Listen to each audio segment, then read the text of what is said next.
civilization in a second, and yield to that strange passion which sends you madly whirling round the room.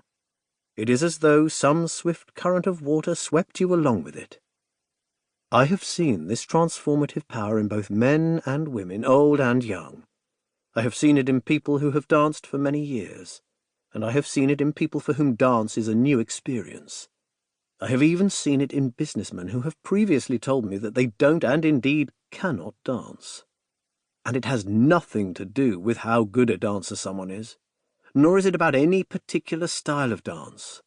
I have seen it in people when they have been dancing freestyle in nightclubs, or performing ballet and other classical forms, such as Indian dance. I have seen it in modern forms, such as jazz, tap, and contemporary dance, in couple dancing, such as ballroom and Latin, and in social forms, such as line dancing. What all these forms have in common is that they require a particular kind of communication between the brain and the body, using movements that can connect people with themselves and connect them with others. A special sort of beauty is perceivable in people when they dance. I don't mean beauty in a physical sense. The beauty that is visible through dance has nothing to do with the size or shape of your body. It's about the kind of beauty you show when you are happy, worry-free, and living in the moment. Dance plugs people into the here and now. A ballet teacher of mine once said that dance is movement, and movement is life. Dancing brings the life essence of a person to the fore. In my case, dance has been transformative in an eminently practical way too. In Chapter 1, I will explain how, from being a professional dancer with no academic qualifications, I became a scientist researching at Cambridge University, and how I got there through dance. Indeed, it was largely thanks to dancing that at the relatively late age of 23 I learned to read. A huge amount of research has been done on dance in the fields of neuroscience, cognition, biology, medicine, anthropology, and evolutionary theory, and the evidence is clear.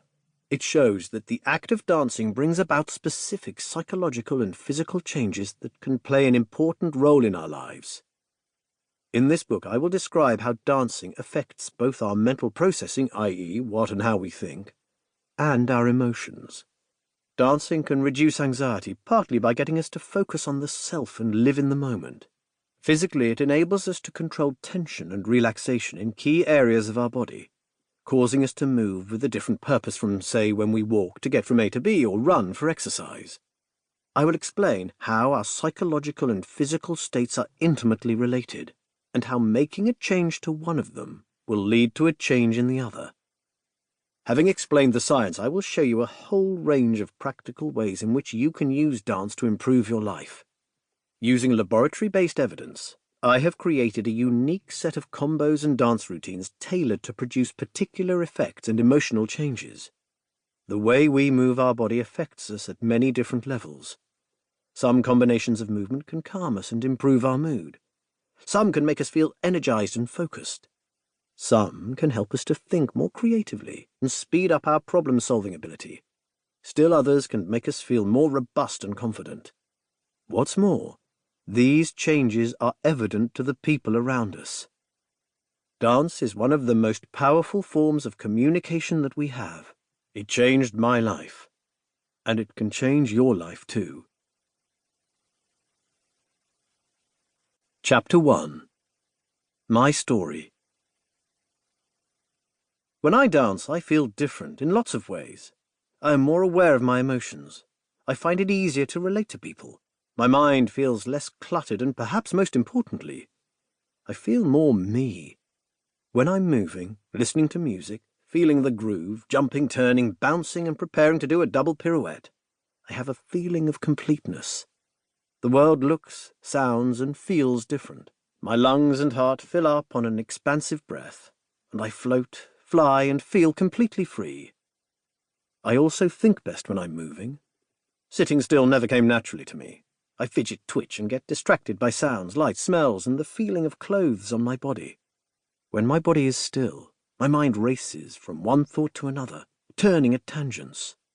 Moving gives my thoughts an order and a shape. Also, interestingly, different types of dance seem to arrange my thoughts in different ways. As someone who hates sitting down, I hated school. I hated school for other... To keep listening to this audiobook for free, click the link in the description. It will take you to a free Audible trial where you can listen to this and many other books for free for 30 days.